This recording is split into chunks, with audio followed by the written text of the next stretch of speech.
Trump, Putin vow to cooperate on Syria, ensure Israel's security.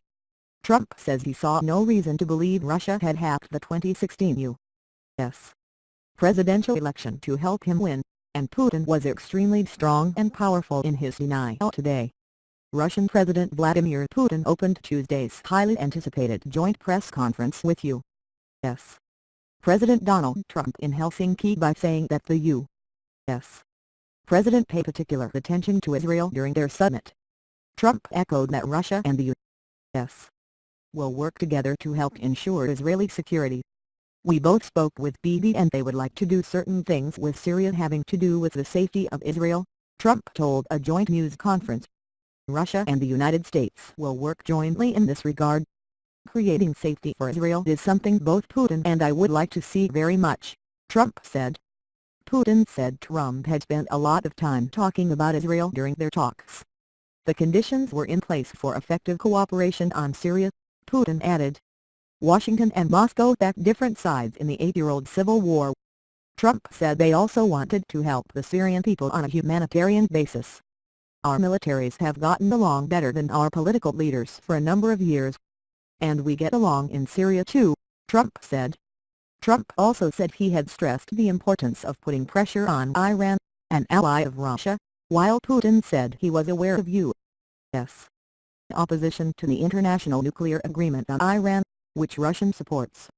Putin added that all conditions are in place for effective cooperation on Syria, calling for enforcement of the 1974 Israel-Syria Separation of Forces Agreement to bring peace to the Golan Heights. Trump said he emphasized the importance of pressuring Iran, while Putin said the U.S. is aware of Russia's stance on the Iran nuclear deal. Trump said he saw no reason to believe Russia had hacked the 2016 U.S. presidential election to help him win, and Vladimir Putin was extremely strong and powerful in his denial today.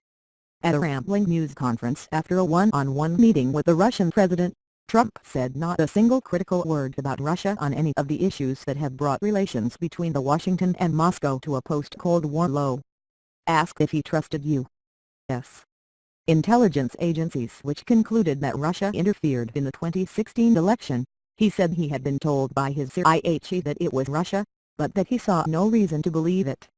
President Putin was extremely strong and powerful in his denial today, Trump said. Trump and Putin arrived Monday at Helsinki's presidential palace for a long-awaited summit, hours after Trump blamed the United States, and not Russian election meddling or its annexation of Crimea, for a low point in U.S.-RUSSIA relations. As the two leaders prepared to begin their summit, Trump told reporters that the U.S. and China are the world's biggest nuclear powers. "That's a bad thing, not a good thing. I hope we can do something about that."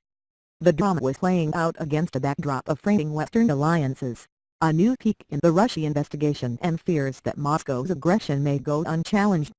"Our relationship with Russia has never been worse," Trump tweeted Monday morning, blaming many years of U.S. foolishness and stupidity and now, the rigged witch hunt. The summit, which was being closely watched by rattled world capitals, was condemned in advance by members of Congress from both parties after the U.S. indictment last week of 12 Russian military intelligence officers accused of hacking Democrats in the 2016 election to help Trump's presidential campaign. Undeterred, the American president was set to go face-to-face with Putin, the authoritarian leader for whom he has expressed admiration. Trump was greeted at the palace by Finland's president. The summit was starting later than scheduled because Putin arrived in Helsinki about a half-hour late in another display of the Russian leader's famous lack of punctuality.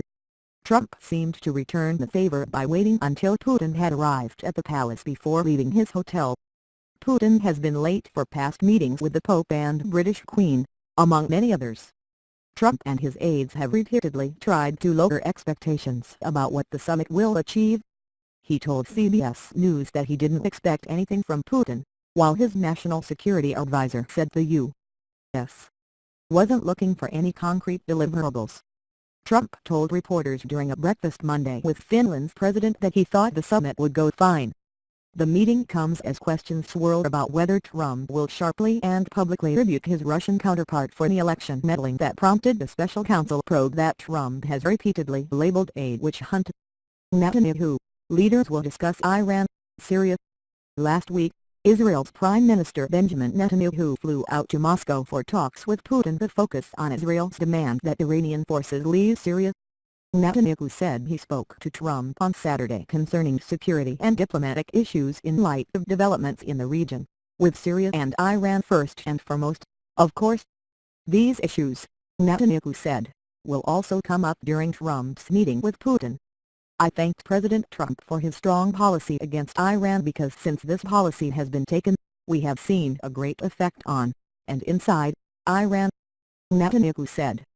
President Trump clearly reiterated his commitment to the security of Israel and his willingness to help the State of Israel in various fields and, of course, I thanked him for that.